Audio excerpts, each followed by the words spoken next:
Nerima Wako, appreciate your time. We appreciate you watching. From me, Larry Bedo, and my panel, thank you for watching. I'm going to take you now to Hussein Mohammed, who is the moderator of this second debate. Hussein. Right, it has been 49 minutes of waiting to this moment.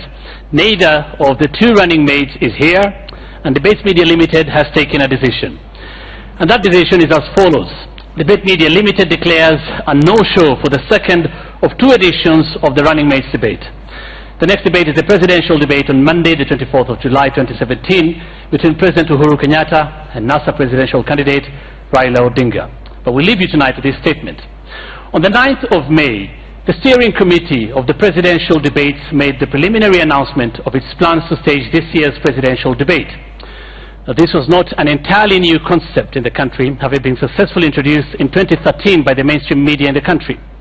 Now, at the time, there was no validly nominated presidential candidate, as the formal presentation of papers to the IEBC would come much later in May.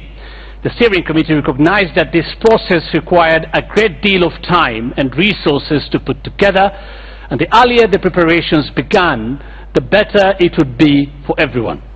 This is the reason why this process could not have waited for the parties to declare who their presidential candidates and running mates would be. Nevertheless, the steering committee relentlessly reached out to all campaign teams through formal letters and informal channels. In June, the committee published the criteria for participation in the debates, and drawing from international best practice, determined that there would be two debates in one. The first would involve candidates who would have scored less than 5% in national opinion polls conducted by two research firms. The second part of the debate would only involve the candidates with more than 5% in the same opinion polls.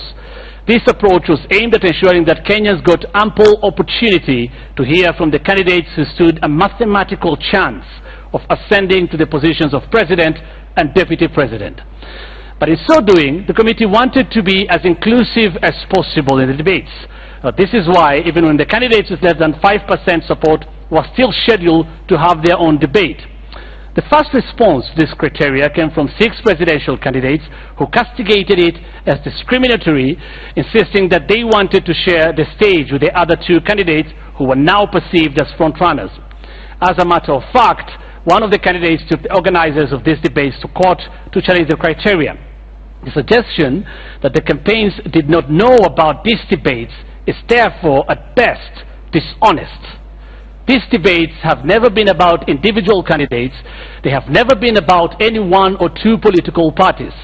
These debates are driven by the enduring principle that the media is a watchdog for society and provides a platform for alternative visions.